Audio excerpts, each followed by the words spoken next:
বাংলাদেশের সর্বশেষ গুরুত্বপূর্ণ আপডেট সংবাদে আপনাকে স্বাগত। শুরুতেই সংবাদ শিরোনাম, পরে বিস্তারিত। শুরুতেই জানাবো, মাদারীপুরে দুই পক্ষের সংঘর্ষ, কয়েকশো হাতবোমা বিস্ফোরণ, নিহতের সংখ্যা বেড়ে ৩।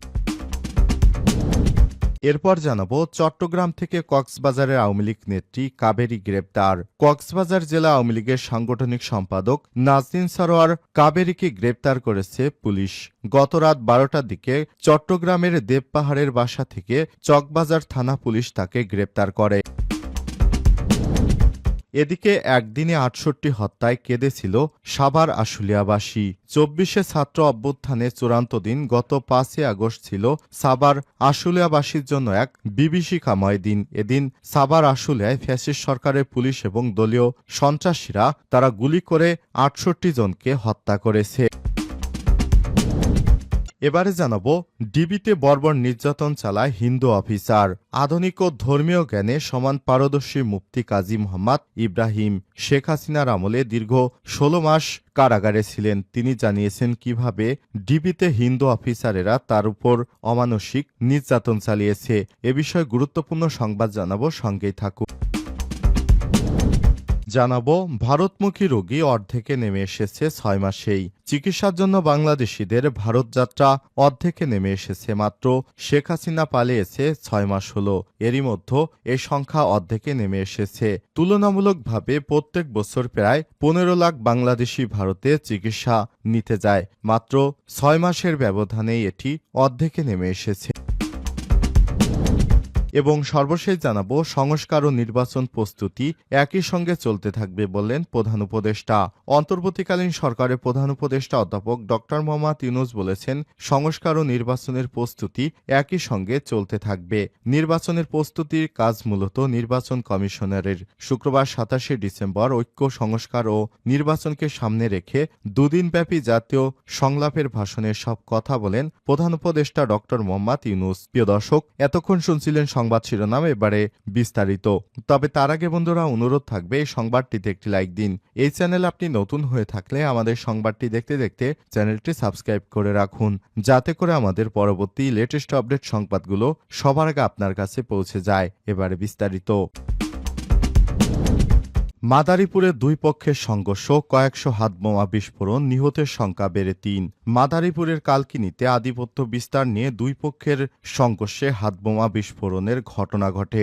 এতে বাঁশগাড়ী ইউনিয়নের সদস্য আক্তার শিকদার এবং তার ছেলেসহ ৩ জনকে কুপিয়ে হত্যা করা হয়েছে। শুক্রবার ২৭শে ডিসেম্বর কালকিনি উপজেলার বাঁশগাড়ী ইউনিয়নে এই সংঘর্ষের ঘটনা ঘটে। পুলিশ জানায়, বাঁশগাড়ী এলাকায় ৮ নম্বর ওয়ার্ডের ইউপি সদস্য আক্তার শিকদারের সঙ্গে প্রতিপক্ষের দ্বন্দ্ব চলছিল।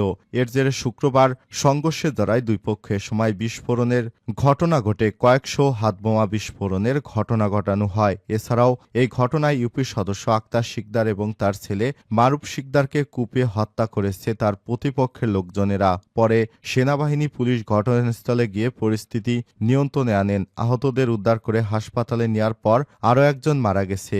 এই ঘটনায় আইনশৃঙ্খলা বাহিনীর অতিরিক্ত সদস্য মোতায়েন করা হয়েছে। মাদারীপুরের এলাকায় থমথমে পরিস্থিতি বিরাজ করছে। যে কোনো সময় আবারও বোমা হামলা হওয়ার সম্ভাবনা রয়েছে। চট্টগ্রাম থেকে কক্সবাজারে আওয়ামী লীগ নেত্রী কাবেরী গ্রেপ্তার।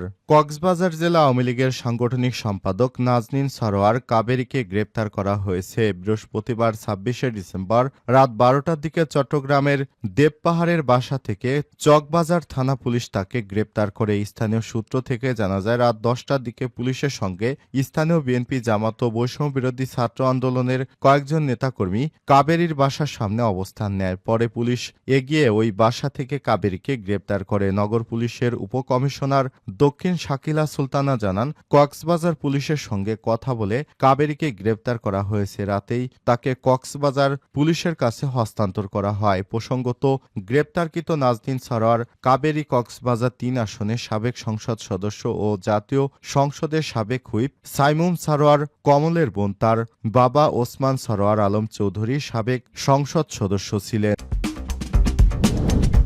একদিনে ৬৮ হত্যায় কেঁদেছিল সাভার আশুলিয়াবাসী। ২৪শে ছাত্র অভ্যুত্থানে চূড়ান্ত দিন ৫ই আগস্টের ছিল সাভার আশুলিয়াবাসীর জন্য এক বিভীষিকাময় দিন। এদিন সাভার আশুলিয়ায় ফ্যাসিস্ট সরকারের পুলিশ এবং দলীয় সশস্ত্র ক্যাডারদের গুলিতে ৬৮ জন নিহত হয়েছে, আহত হয়েছে ১,০০০-এর বেশি মানুষ, আর রক্তে রঞ্জিত হয়েছে এলাকার রাজপথ এবং অলিগলি। সাভারে নিহতদের মধ্যে মিরপুর MIST এর ছাত্র আসহাবুল ইয়ামিন, টঙ্গীর শাহজুদ্দিন সরকার স্কুল অ্যান্ড কলেজের ছাত্রী নাফিসা হোসেন মারুয়া এবং কুমিল্লা বিশ্ববিদ্যালয়ের ছাত্র ডিবিতে বর্বর নির্যাতন চালায় হিন্দু অফিসার। আধুনিক ও ধর্মীয় জ্ঞান সমান পারদর্শী মুফতি কাজী মোহাম্মদ ইব্রাহিম ওয়াজ মাহফিলের মঞ্চ থেকে শুরু করে সোশ্যাল মিডিয়া এবং গণমাধ্যমে ধর্মীয় আলোচনা করে ব্যাপক জনপ্রিয় হয়েছেন। তিনি গড়েছেন হাজারো মক্তবসহ আধুনিক শিক্ষা প্রতিষ্ঠানের। এ কারণে আওয়ামী লীগ সরকারের টার্গেটে পড়েন বরেণ্য এই আলেম। তার মক্তব স্কুল বন্ধ করে দেয়া হয়, পাশাপাশি স্বাভাবিক কাজে নানাভাবে বাধাবিঘ্ন সৃষ্টির পাশাপাশি নিয়মিত গোয়েন্দা নজরদারিতে থাকতেন তিনি। গাড়িতে গুলি ও চাপাতি দিয়ে দুবার হত্যার চেষ্টার মুখোমুখি হন মুফতি ইব্রাহিম। এরপর ধর্মীয় তৎপরতা ঠেকাতে না পেরে এক পর্যায়ে রাতের আধারে বাসা থেকে বিনা অপরাধে তাকে আটক করা হয়। একে একে দেয়া হয় ৪টি মামলা। ডিবিতে প্লাস ও চাকু দিয়ে হাত ও পায়ের আঙ্গুলে নির্মম নির্যাতন করা হয় হিন্দু অফিসার দিয়ে। শেখ হাসিনার আমলে কাজী ইব্রাহিমকে ৫ দিন রিমান্ড সহ দীর্ঘ ১৬ মাস কারাগারে ফাঁসির সেলে রাখা হয়েছিল। ছাত্র জনতার অভ্যুত্থানে দেশ ছেড়ে পালানোয় শেখ হাসিনা সরকারের সময় এভাবেই জুলুম নির্যাতনের শিকার হন মুফতি ইব্রাহিম। নানাভাবে ক্ষতিগ্রস্ত হয়েছেন তার বিভিন্ন প্রতিষ্ঠান ও পরিবারের সদস্যরা। কারামুক্তির পরও স্বস্তিতে ছিলেন না তার জীবনযাত্রা। কিছুদিন আত্মগোপনে থাকার পর অনেকটা নীরবে দেশ থেকে বাধ্য হন পিস ইন্টারন্যাশনাল স্কুল ও আল জামিয়া ট্রাস্টের চেয়ারম্যান মুফতি ইব্রাহিম। জুলাই বিপ্লবের পর সম্প্রতি তিনি দেশে ফেরেন। বর্তমানে তিনি লালমাটিয়ায় এভারোস ইন্টারন্যাশনাল স্কুলের ডিরেক্টর হিসেবে দায়িত্ব পালন করছেন। আমার দেশের কাছে তিনি জেল জুলুমের সেই ভয়াবহ স্মৃতি তুলে ধরেছেন। মুফতি ইব্রাহিম বলেন, আওয়ামী ফ্যাসিস্ট রেজিমে দেশের আলেমরা বিভিন্নভাবে নির্যাতিত হয়েছে। তাদের রাজনৈতিক কোনো অধিকার ছিল না। কোনো আলেম রাজনীতি বা রাষ্ট্র বিষয়ক ভূমিকায় থাকলে শত শত মামলা দিয়ে তাকে দমিয়ে রাখা হয়েছে।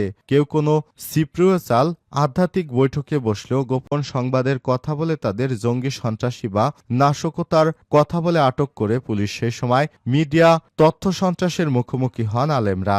এমনকি মা বোনেরা কোথাও ধর্মীয় শিক্ষার জন্য বসলে তাদের ধরে নিয়ে থানা হাজতে নির্মম নির্যাতন করা হয়েছে। সেখানে আলেমদের স্ত্রী, কন্যা, আত্মীয় স্বজন আক্রান্ত হয়েছে। জঙ্গির বিষয়টি ছিল শতভাগ কিস্সা কাহিনী। এটা করে তারা ইসলামিক শক্তিকে উৎখাত, কলঙ্কিত ও অপমানিত করে জঙ্গি ট্যাগ দিয়ে স্তব্ধ করে দিতে চেয়েছিল।